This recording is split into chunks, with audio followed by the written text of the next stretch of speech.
What is up, everybody? Welcome back to the channel. Welcome back to DVDs, Nuts, and Popcorn. I am your host, the PMM, the Physical Media Mac. And, yeah, it's been a minute since I've made a video. I think the last video, a pickups video at least. I've been doing a lot of shorts lately. And, yeah, the last pickups video was probably about 3 weeks ago, somewhere around there. And, I got some cool stuff to show off. So I picked up a couple of Arrow titles off of Amazon. I'm excited to show you guys in a Synapse film that I think I might have showed this one off in the last video.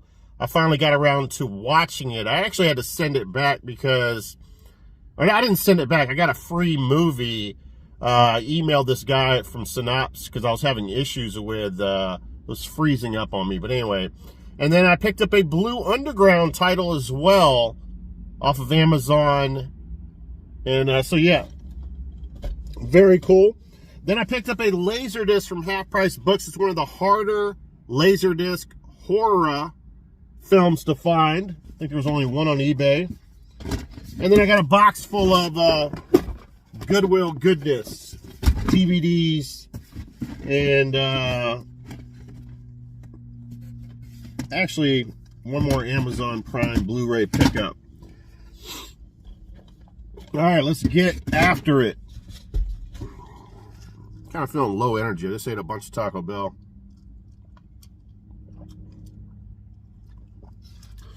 Usually like to get a coffee after I eat lunch like that, but I didn't do it today. So, what do you want from me? All right, so where we're at here. All right, let's start off with this film. Now, I have no clue who was talking about this, but there was someone on YouTube. I don't know if it was one of my subscribers or just a YouTuber in general that I might have run across her video or something, but whoever this was praising this movie, Death Sentence, with Kevin Bacon, saying that it was her favorite movie of all time. And I remember this movie when it first came out. I either rented this movie at Hollywood Video or I bought it. I might have purchased it, not this copy, but another copy, which I might even still have in my house somewhere, from Walmart, quite possibly, and getting home and watching it and being very underwhelmed by it. That's what I remember. I thought it was going to be better than it was. And after hearing this girl on YouTube, I was like, holy shit, man. Maybe I'm wrong. Maybe I need to go back and revisit this one. And so I did. Now, I don't know if I watched the unrated version back in the old days or if I watched the theatrical release. Well, I don't even know if this is released in theaters, to be honest with you, but y'all know what I mean. The regular release. But, yeah, man, check this out the other night, and, I don't know, man. I still have issues with it. Like, Kevin Bacon is literally like this, one of those guys who's like a risk assessment manager. So he basically tells you, if I understood it correctly, he basically tells you, you know, or maybe he gets insurance based upon risk analysis and stuff. You know, if you drive in the freeway, I don't know, an hour a day, the risk of you dying is more. You know, he's one of these risk analysis guys, which is generally a very nerdy, like, uncool, non-tough guy, right? So, and Kevin Bacon is never really known as some kind of tough guy in movies. Let's just face it. He's a little, you know, shrimpy type of dude. And you're supposed to believe that he's just absolute badass, and there's no reason, there's no backstory, there's no anything regarding him being a badass, a fighter, being trained with guns, nothing whatsoever. They literally go from him going to the store with one of his younger sons. He has 2 sons and a wife, and his son is probably around 18. He's about to go to college and stuff. He's like a big deal in their little small town as a high school hockey player. They stop, and he goes in the store to get a Slurpee. Kevin Bacon's character's pumping gas, and there's this gang that shows up, and there's an initiation going on with this gang where you have to murder someone to get into the gang, right? So unfortunately, from Kevin Bacon's character and their son gets killed. It's kind of brutal. I think he gets killed with a knife. They just cut his throat. And so he ends up dying. And Kevin Bacon ends up, like, the guy who, they go to court, and the lawyer, Kevin Bacon's character's lawyer, tells him, you know, just say what you saw. We're going to get him 5 years or whatever. And Kevin Bacon looks at him as like, 5 years? He killed my fucking son. And then his lawyer starts explaining the legal system and how it works, and how if they don't get the 5 years, he's going to walk, because there's no true evidence that he did the crime. And Kevin Bacon basically just says, you know, he lets him go because he has an ulterior, you know, plan or whatever. So in court, he's like, I don't know if that was the guy who killed my son, judge. So they let the kid go, and this kid, the gang leader, is his older brother, right? The kid that killed Kevin Bacon's son. And then John Goodman is actually the father of the gang. He's like, I guess, the head gang leader or whatever. And so that's pretty cool. I like Goodman in movies. And Kevin Bacon goes after this young gang member and ends up stabbing him to death, which is just totally unbelievable. I just did not buy it for 1 minute. And now the gang is going after him to kill him, and they're also going after his family because they killed, you know, so now it's blood for blood or whatever, family for family, and it turns into this big ordeal. I will say that this is it's a really bloody, they do a really good job of mixing CGI with practical effects, and you see guys' arms get blown off by shotguns, and friggin' torsos shredded, and like, it is brutally violent. I will give it credit for that. And I'm not going to say it's a bad movie either. It's actually a decent flick. I just, I don't know. It's just something about it that I was disappointed the first time I watched it. And then going in, listening to this YouTuber saying this is our favorite movie of all time, I'm thinking I must have missed something, and I don't know. Kevin Bacon is just too unbelievable in this movie. Some of the shit he does, you just don't believe it. He's got a whole gang after him, and somehow he's able to, you know, get away and beat up people and kill people, and it's just way too far-fetched for me. But yeah, man, it's pretty brutal. All right, I went on forever about that.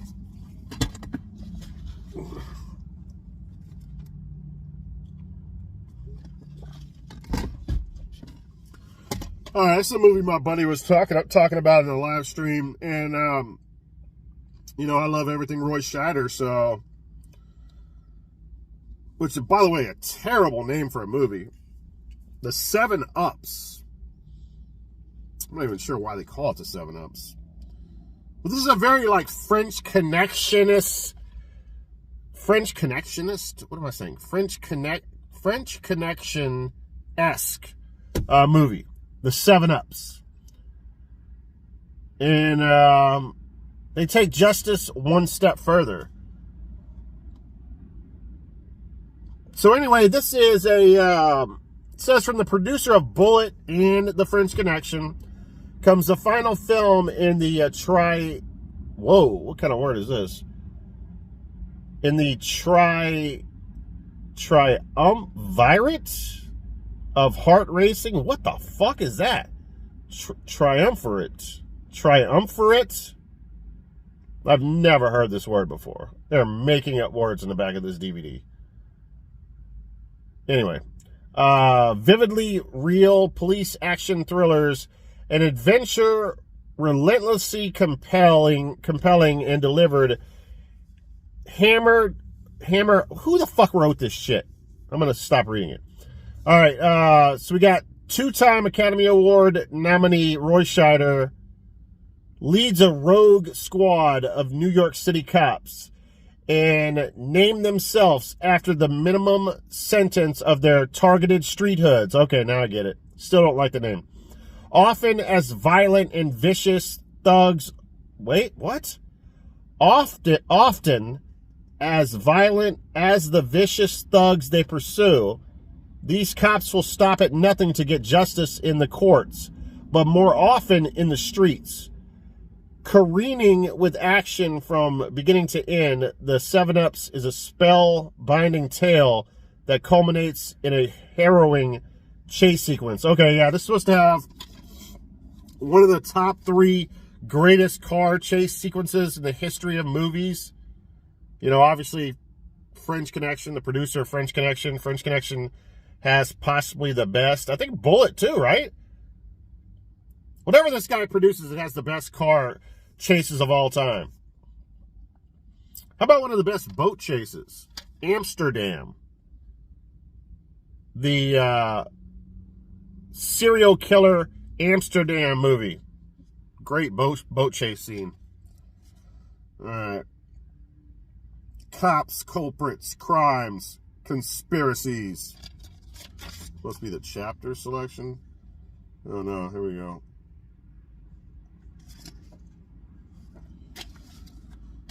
All right, well, so I've watched half of this already, and, you know, it's just one of those films. It's a solid film, you know.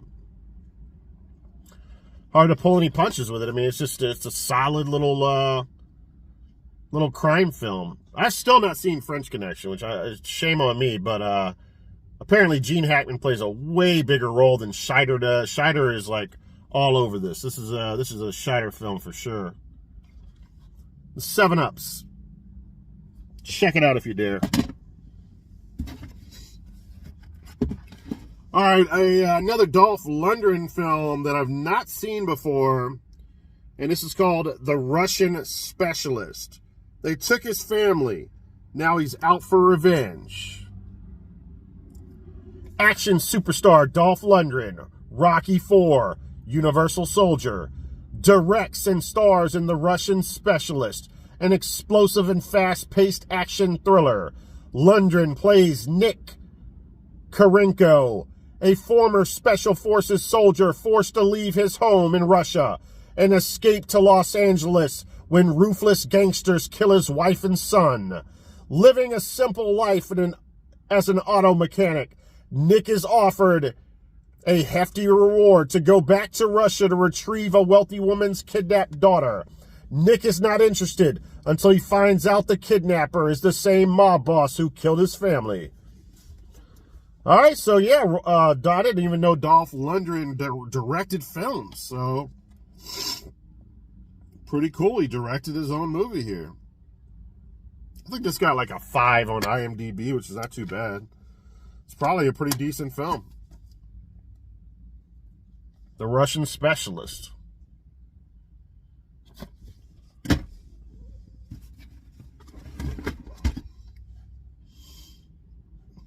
All right, now this is a movie that I watched. I don't know what year this came out. I think it came out in like 2018.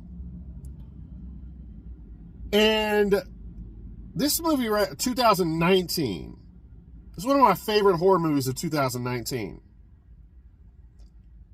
And that's The Lodge.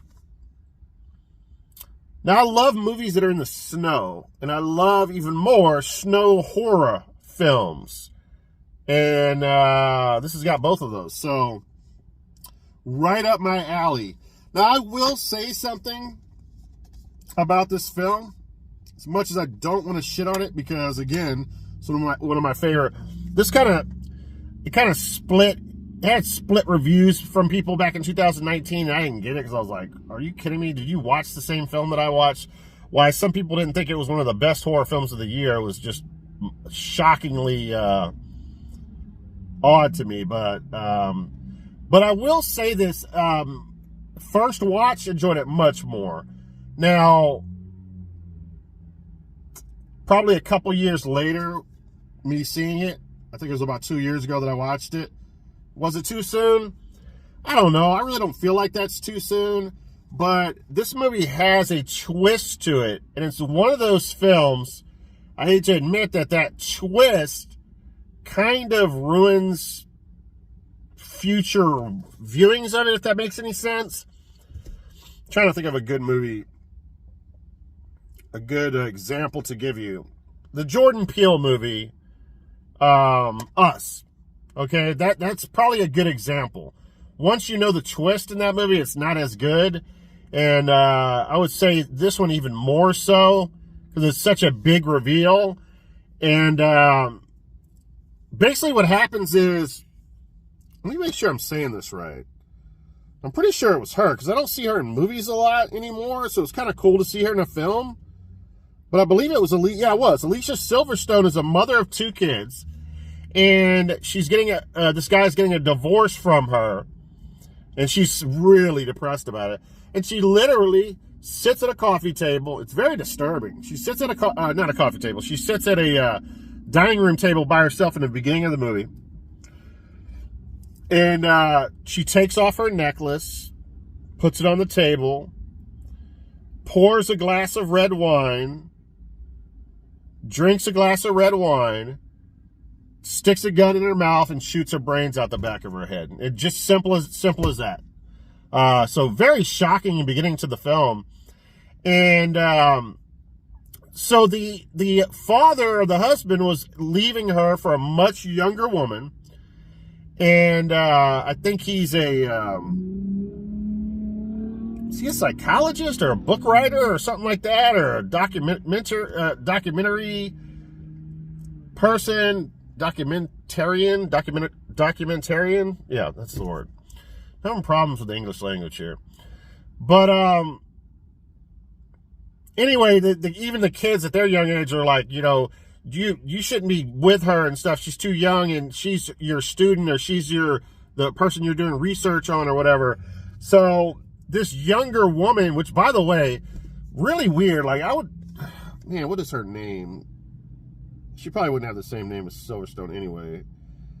She reminds me of Alicia Silverstone, like almost like she's her younger sister or something like that. I swear to God, like, I didn't notice this the first time I was watching it, but the second time, picture Alicia Silverstone, but with brown hair and much younger than the 40-something-year-old in this film.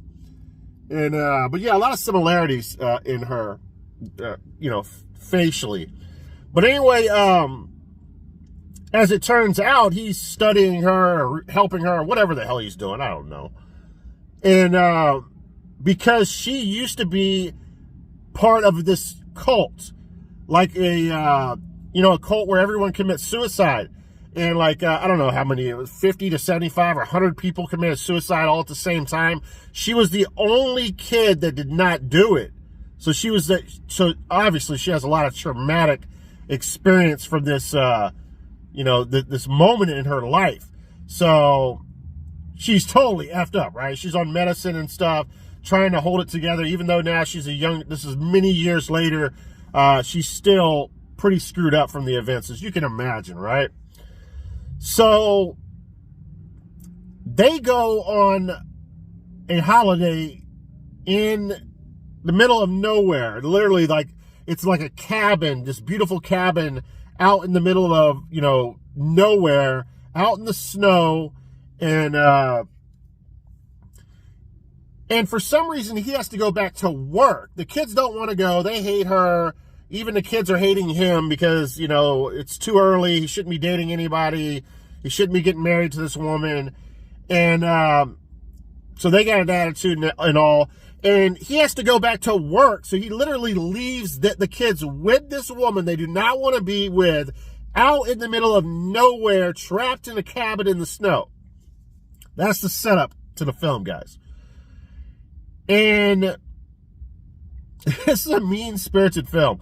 These 2 kids play, which is pretty unbelievable, but they play like the meanest prank on this lady you could possibly do to a person that used to be part of a cult. And, so there's that big reveal. I'm not going to spoil it for you guys.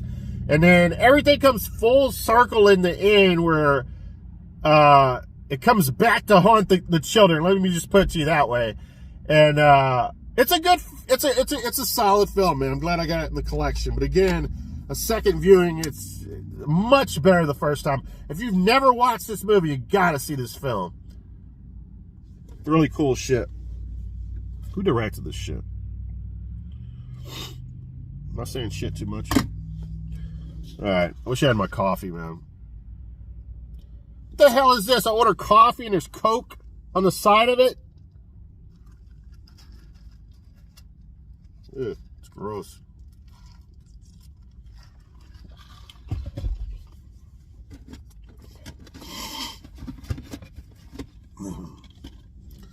Alright, alright, this is perfect because if I understand correctly, in 2023, this year, guys, we're getting a new Evil Dead film. So, let me run it back for you guys. The first Evil Dead came out in, I don't know, the 70s for sure, right? And it's a classic in my opinion. Evil Dead 2 comes out in either the late 70s or the early 80s. And it's a classic, again, which is not easy to do. It actually one-ups the first film, which you hardly ever see in films, especially in horror movies. But it is actually better than the original. And then they pull I guess you could say they pull a Halloween 3, right? They totally go off the rails, and they give you Army of Darkness, which I liked. You know, listen, don't get me wrong. I don't hate Army of Darkness. I just love the Evil Dead formula so much. I did not want them to F with it, and they F'd with it, so it pissed me off. Now, what would this be considered? A reboot? This came out in the 2000s for sure. And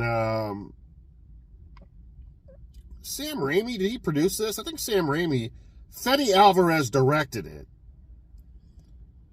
I think Sam Raimi might have produced or co-produced on here.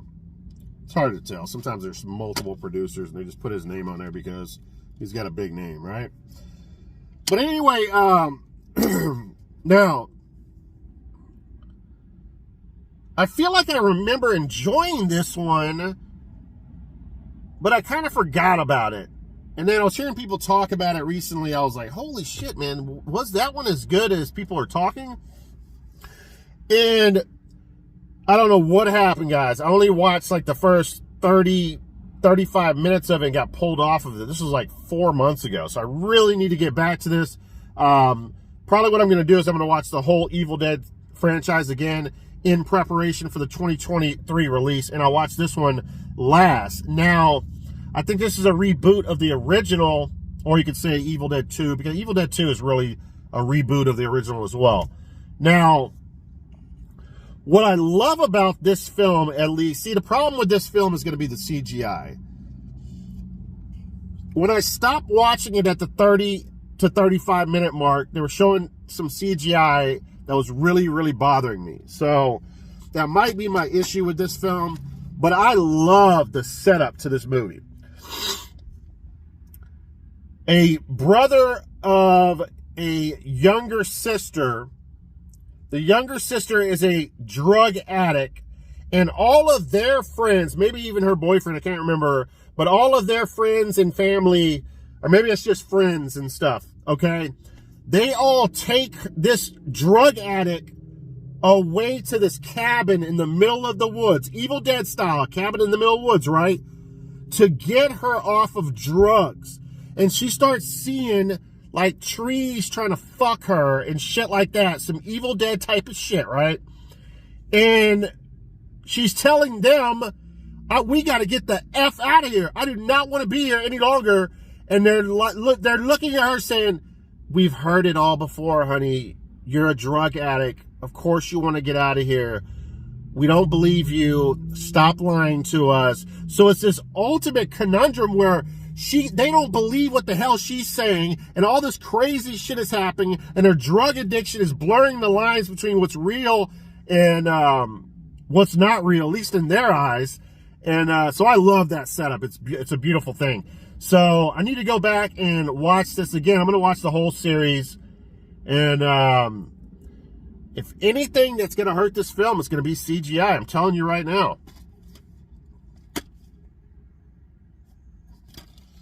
All right. That's enough of that. Oh, shit. Shit's dropping. Damn it. Let's go over these two films. I picked these films up yesterday. Now, there's a good possibility I watched at least one of these when I was younger, when I was a kid, but I can't remember. But I've known about them for years, and Tyler never shuts up about them. So to find these on DVD for the first time, because I've never seen these out in the wild, I was very excited about this. And, yeah, man, best of the best, or the best of the best. Or no, is it? No, it's not the best of the best. It's best of the best. And that stars Eric Roberts, James Earl Jones, and Sally Kirkland. I wonder if James Earl Jones is still alive. I think he might have passed away. Darth Vader. If so, rest in peace, man. Legendary voice, man. But yeah, man, best of the best. I'm excited about getting to watch this one, man. And everything was in really nice shape. Getting it from Goodwill. The disc is in minty max shape. A team is not a team if you don't give a damn about each other. Eric Roberts usually plays that scuzzy fucking bad guy character. So nice to see him possibly being a good guy. Although he looks like an asshole of a character, though. Let me see. All right, so together they enter an exhausting training period that puts their mental and physical skills to the ultimate endurance test. After 3 months of grueling workouts and personal conflicts, they are ready to face the highly skilled Korean team and become true champions. Oh, shit, is this like an Olympic martial arts film? I believe it is, man. Tournament style, baby. Yeah, this is going to be badass. This is going to be phenomenal. And if that was not enough, I pick up Best of the Best 2. This time, it's the fight of their lives. Check that out. Very, very cool. I'm really into fighters right now, man. Again, disc is flawless. I'm assuming this is another tournament. This is an, oh, so now they go for like a legitimate tournament, a legal tournament, to a underground tournament. It's an illegal underground private club in Las Vegas. Gladiators fight to the death for the amusement of rich high rollers. Travis Christopher Penn with his two partners, Alex, Eric Roberts, and Tommy, Philip Ree, own a martial arts school. In an attempt to make some big money, Travis decides to challenge the undefeated gladiator champion, Brackus, Ralph Moeller. Oh shit, Ralph Moeller's in this motherfucker? Excuse my French. I love that name, Brackus. Alright, this is going to be really awesome.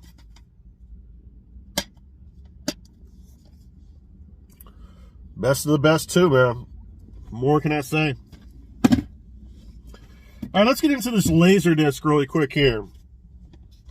Now, if I had to pay up a little bit for this, I paid $20 for it. I mean, I got it on sale, but it was $25 and I got, what, 30% off?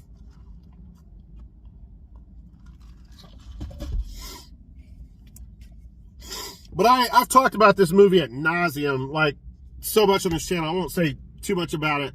But when I initially looked this up, and by the way, this is in very nice shape.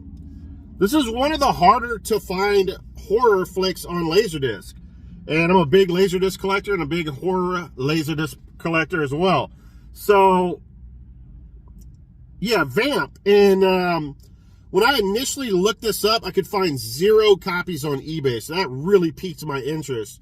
And then after I purchased it, I, you know, flipped some wording around on it, put Grace Jones in the title, did a little, you know, changing up of the description that I was searching for.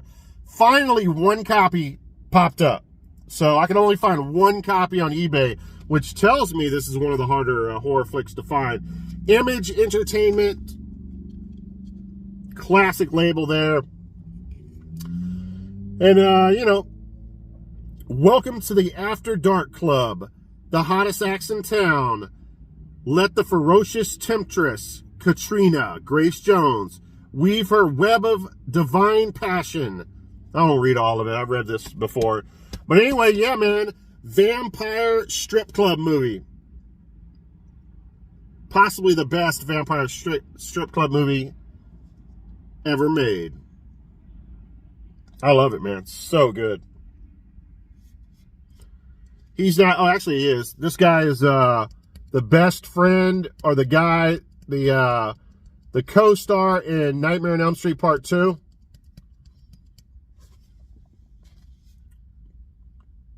He's been in a ton of stuff, though.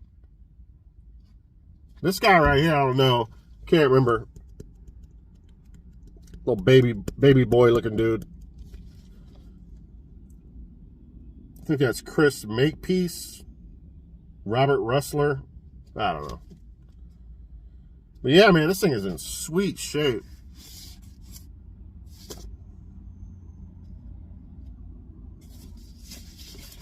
I need to do a Laserdisc just horror movie collection update.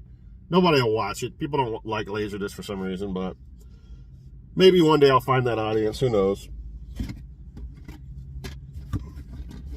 I need to put my dog Storm, my German Shepherd, in my videos. I almost thought about doing it today, just letting her roam the car while I'll do DVD, you know, show off Blu-rays and DVDs.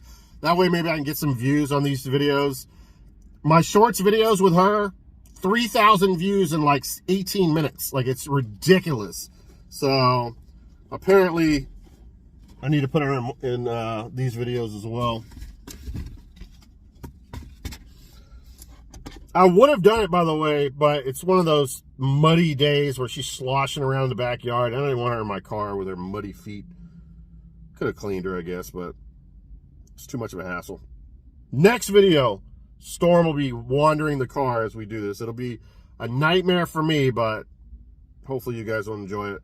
All right, I think I named the first Tremors film my favorite horror movie of the 90s. So we have Tremors 2. I really didn't even need to buy this. I think I have the set, but I don't see that DVD out there very often. So when I saw the individual DVD, I said, you know what? I'm such a Tremors fan. I'm just going to go ahead and add it to the collection. That way I don't have to watch like a multi-disc. I can actually pull this off the shelf when I want to watch part 2. And I haven't seen 2 forever. And I know 2 is going to be badass because it's got... Oh, no, I'm sorry. It does not have Kevin Bacon, but our boy Fred Ward does return. And then, of course, Michael Gross, who ends up being the most unlikely star in the franchise moving forward. But yeah, Tremors 2 Aftershocks.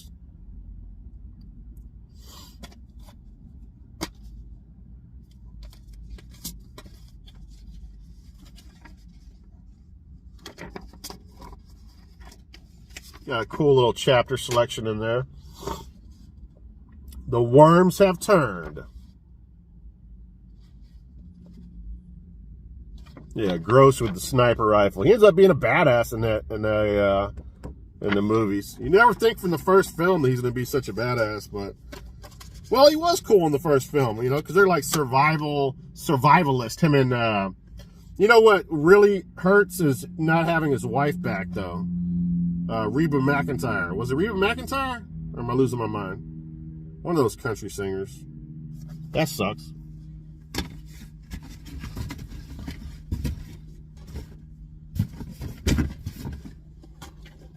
Let me know in the comments below if you want to see Storm in my videos.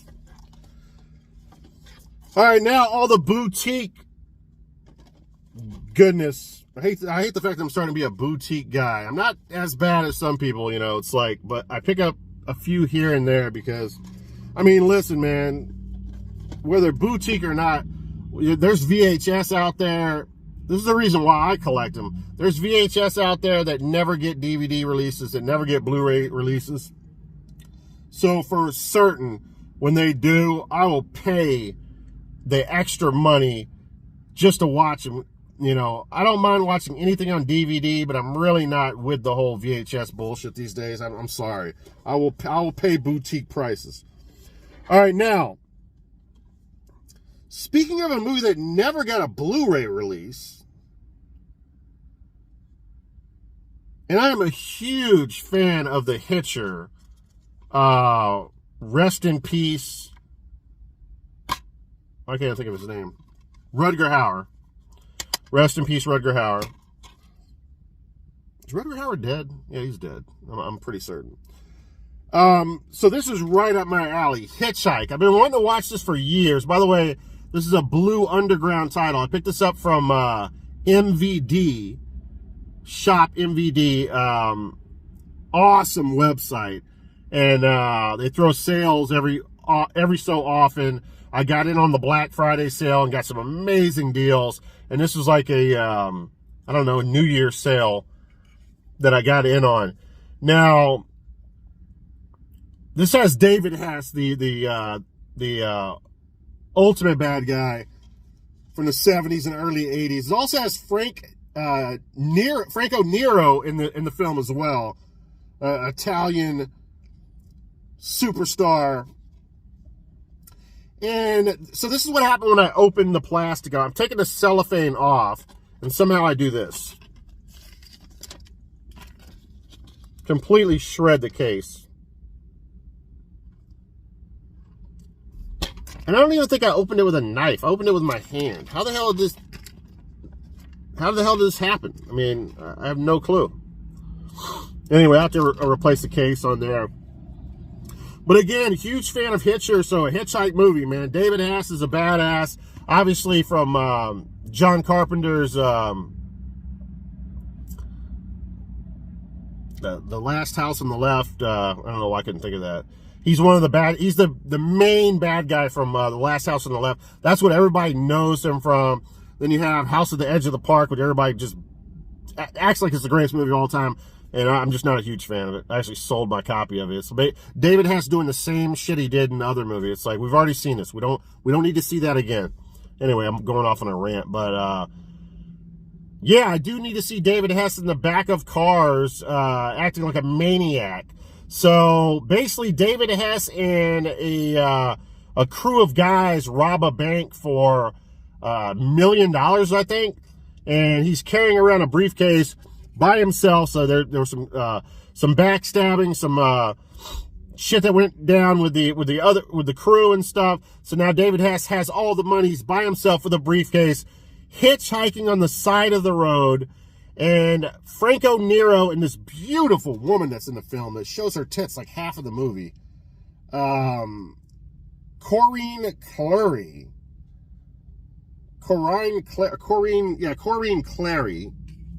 Beautiful woman. She's driving. Franco Nero is, riding shotgun, drinking his whiskey bottle. Apparently he's a big drunk in this film. And against Franco Nero's characters, against his will, I guess, she pulls over, picks up this hitchhiker, he gets in the back. Now, Franco Nero's character in this movie is a savage. He is such a savage in this film.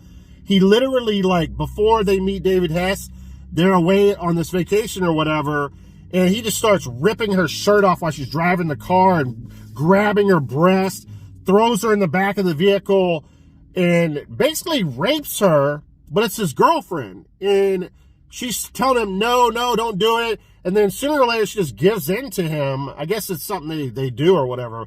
But he's an absolute savage with her. He just takes what he wants like a caveman anytime from her and treats her like, and she's this rich, bratty kid from, I wouldn't even say bratty kid. I actually like her in this film. She's a rich-to-do, like her father's a rich-to-do oil guy or whatever. And they mention that a bunch of times in the film, how she's a rich girl. And, but yeah, Franco Nero is a savage. David Hess is a savage. So it's really weird that they're contrasting personalities as David Hess tries to, not formulate a plan, but tries to, basically bully them and torture them and make their life miserable and tell them what to do and just be dominant over them. And because Franco Nero is such a dominant character, so they go back and forth, and it's an interesting film, and it's got a really cool twist at the end of the movie that really took me by surprise, and one of those full circle type of films. I won't give up any more on it, but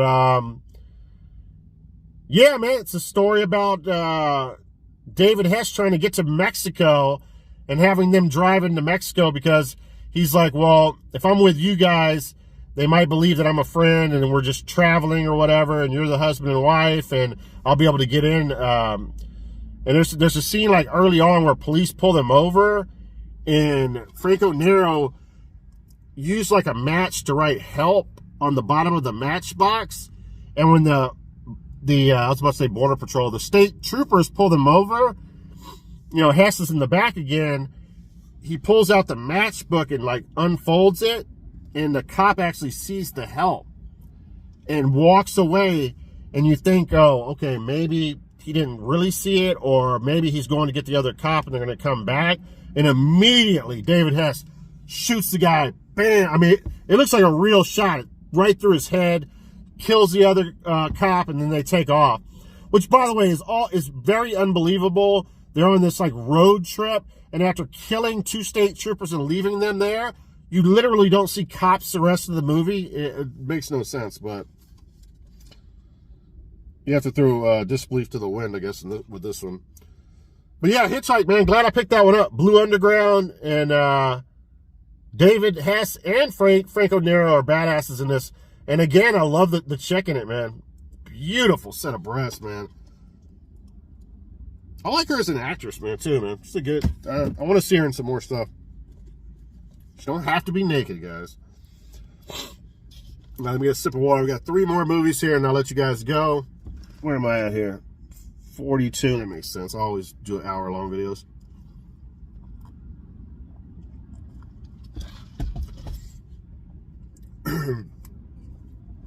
All right, so Synapse film, Cyclone. I've been really into shark films, and this is one of those films that's really not a shark movie, but it has shark elements in it. Now, let me just read the synopsis, and then I'll go into the ridiculousness of this movie. A jet plane goes down in the Caribbean waters during a violent cyclone. Most of the passengers die violently or drown in the chaos. But the few survivors that remain, including Carol Baker and Olga, by the way, Olga was in Zombie. I don't even think I've seen Zombie. And Carol Baker was in a movie called Giant. Are rescued by a group in a smaller boat. Lost at sea, the survivors hope to rescue, but as the days and nights pass by, they succumb to the heat and the lack of food and water. Dying one by one, surrounded by man-eating sharks, this group must fight to survive, even if that means resorting. I won't even say that part. I don't want to. We'll talk about it. But let me see. Released in the USA in cut form under the title Terror Storm, Synapse Films is proud to present Cyclone in the 118-minute English language international version, remastered in high definition from original vault materials. So that's pretty cool for a DVD. Now, this is a 1978 film. Ultimately, they all end up on this mid-sized boat, right?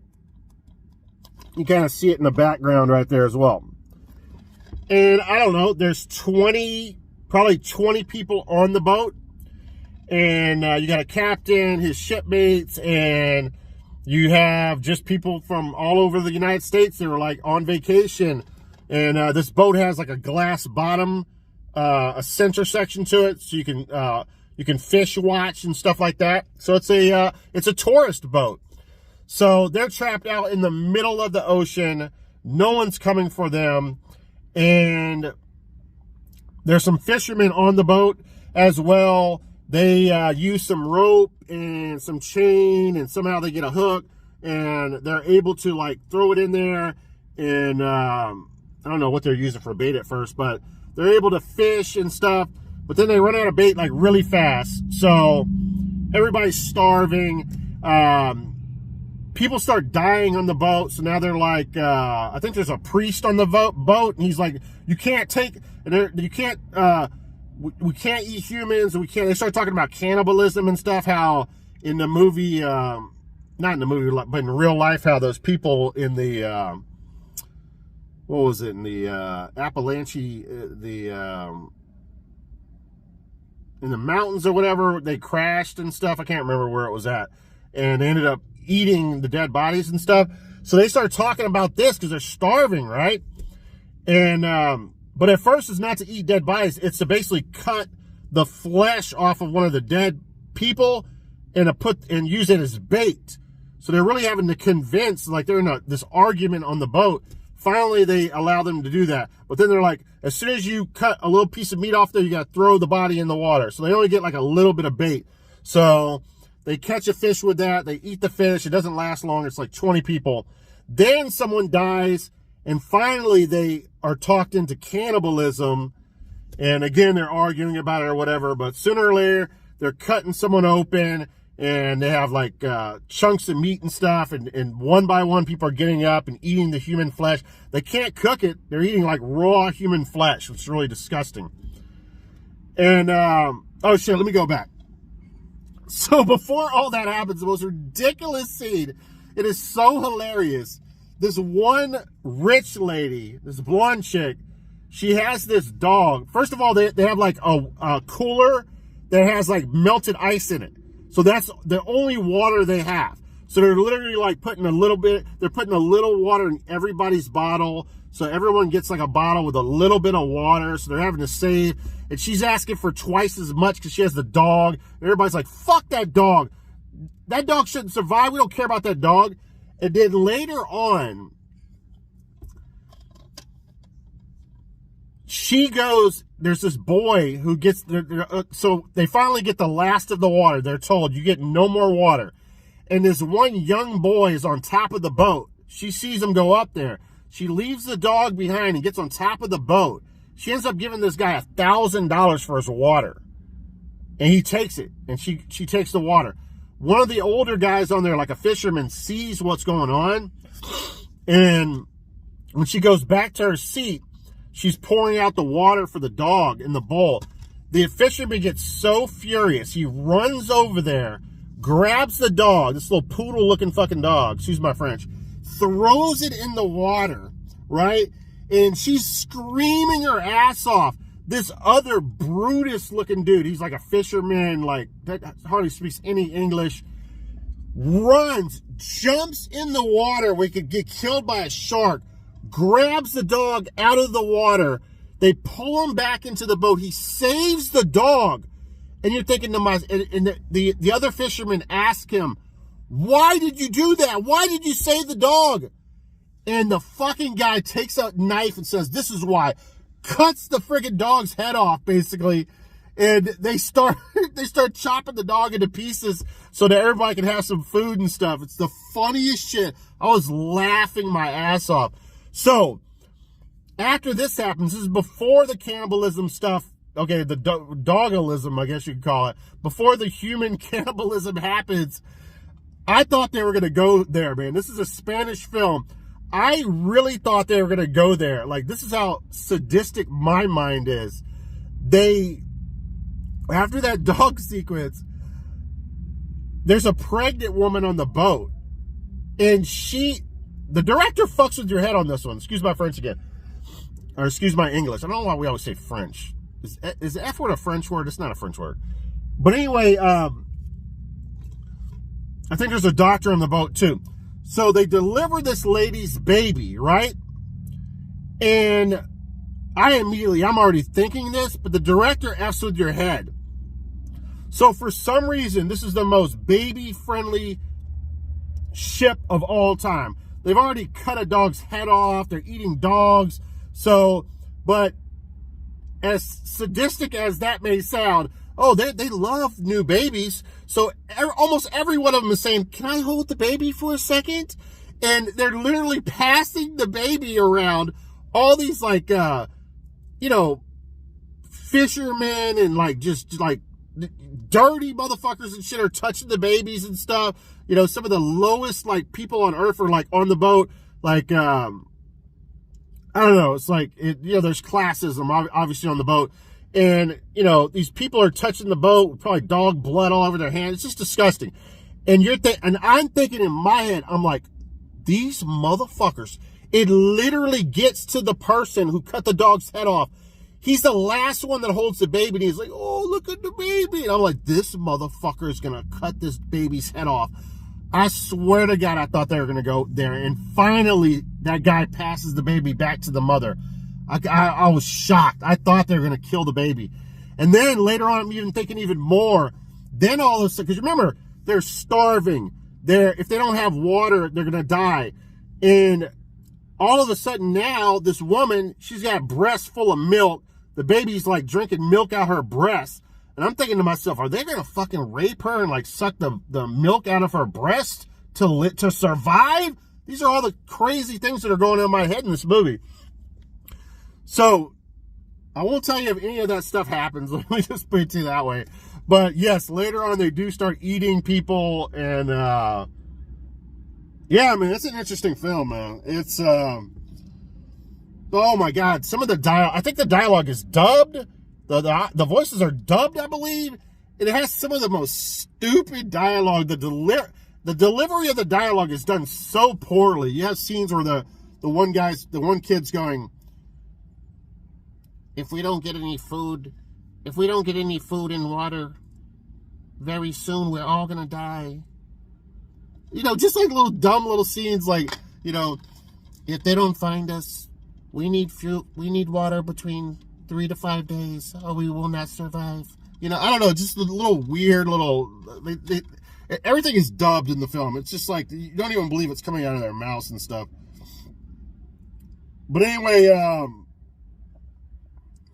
from Rene Cordana Jr., Guyana, Cult of the Dam, Tenterera, Tiger Shark. That's another shark film I need to get. But yeah, basically a cannibalism film with some shark elements.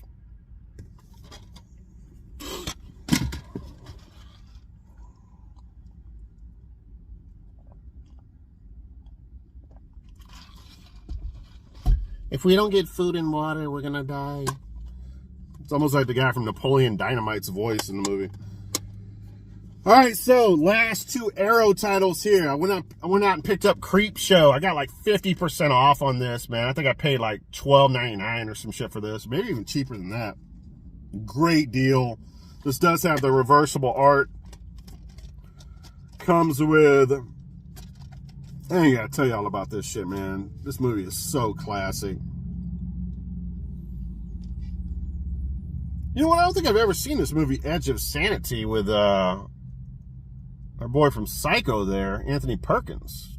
Interesting. Double the terror, double the fun. See what you're missing. Discover our collection of finely curated cult entertainment waiting for you on demand at arrowplayer.com. Now, F that. The whole point of Arrow is physical releases. Don't try to act like you're Netflix, motherfrickers. That pisses me off, actually. All right, now. So that's the artwork. Obviously, that's not the original artwork. I don't know. It's all right. Nothing to write home about, right?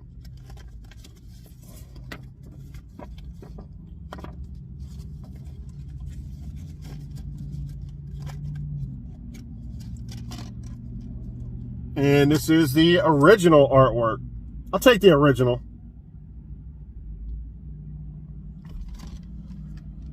But yeah, man, what can I say about this, man? Probably the greatest anthology in the history of anthologies. Let's just face it. Now, a lot of people that are like, oh my God, Creepshow 2 is so much better than Creepshow 1. That's like some kind of niche thing to say. let's face it, guys. Creepshow 2 is not that much better than Creepshow 1. They're both iconic classics.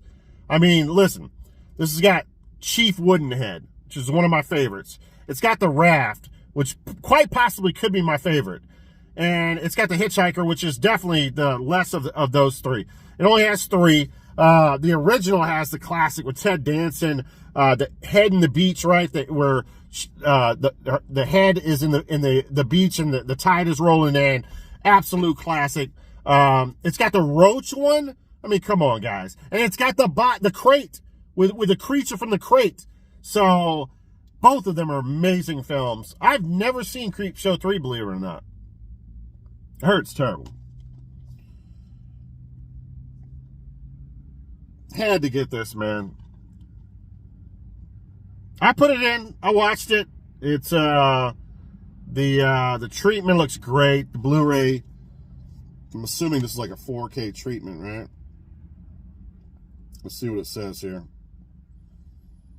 I don't know. I get confused with that 4K stuff. It's like, oh no, this is a 2K, not 4K. What am I talking about? Brand new 2K restoration from original film elements. See what we have in here that interests you guys. Audio commentary and with director Michael Gornick. There's all kinds of interviews in here. You can pause it, read the back of it. Yeah, let me know if you guys have seen Creepshow 3, man. I don't know why, but that movie's so hard to find. It seems like it's rare or some shit. Maybe I need to just order it. I don't think Creepshow 3 ever got a Blu-ray release, did it? It's like a DVD, VHS maybe? I don't know. All right, last film. I love my snow horror flicks, guys. So when I saw the cover of this one, I had to pick it up off a cover alone, The Chill Factor. Now, I will say, this is, not to say what everyone else says, but I'm going to say what everyone else says. This is a so bad it's good type of film. Without a doubt. This movie sucks, but it sucks so much that it's kind of badass. And I guess this is the original artwork, which I might like the newer artwork. You can see he's on the, I think they call it a sled in the movie. They use the slang sled, but snowmobile, guys. This has got some awesome, like, just snowmobile scenes in it, man. You really, like, it puts you into that winter environment. I love seeing some of that stuff. Yeah, this is the Arrow artwork. I like the Arrow artwork much better. Now, this is the problem with the... Okay, by the way, love the tag on this movie. The tagline. Just when you thought it was safe to go back on the slopes. Incredible, guys. Incredible. Now, I did not know what I was getting when I watched this film. I guess I should have read the back of it or did some research on it. But sometimes it's best just to go in blind on films. I went in blind. I looked at this and thought, this is definitely a slasher. This is going to be a snow slasher film. Now, it does have slasher elements in it. Some people might call it a slasher, but it's more of a Exorcist meets, well, it says on the back, Exorcist meets the Winter Olympics. I don't know about that, but yeah, it has some Exorcist. It's a devil film. It's a satanic film, possession film. And I didn't know that going into it because it was a little bit jarring for me. This movie looks like, even though Arrow did, I'm sure they did a decent job. I was watching someone's review of this. I think this movie was probably made in the 80s and locked in a vault for 5 years. And then in the 90s, they dubbed in some voices here and there, re-edited, added some special effects, and made the film finally. Because it looks like it's from the 80s, but apparently this film was from 1990. What does it say here? It's not saying. But it's from the 90s. I'm sure of that. Because I read that somewhere. Well, it says 2019 on that. Let me see if the other art cover has it. Let's use our noggin here. Let's use our head for a change. Will the other artwork have it? No, it doesn't. It says 2019 as well. All right, just take my word for it. This is a 90s film that looks like it's from the 80s. But anyway, the first like 30, I would say first 40 minutes, maybe possibly even 45, I was like, this movie is so bad. Like I was literally I was thinking about when I made this video how much I was gonna have to shit on this film. And with that cover, that title, that tagline, that's not what I wanted to do. I wanted to love it, so I was really pulling for the film. And it just struggled along, man. I was like, what is this? What? 45 minutes in, I don't have a slasher kill yet? And then finally, they find like this Ouija board. I don't know if this is like a variation of the Ouija board, or they just mention Ouija board and it's like something fake or something they just made up or whatever. But this thing has a dial that spins around, and whatever it lands on like evil, enemy, friend, like, I don't even know if that's friend, it's like all evil shit, right? And in the center of this dial is a giant eyeball, and it's creepy as F, man. I'm telling you, like, so when all this like weird stuff starts happening in the house, that thing will start spinning and you'll just see that eyeball staring up at you. They have like an over the shot view of that eyeball. It's so creepy.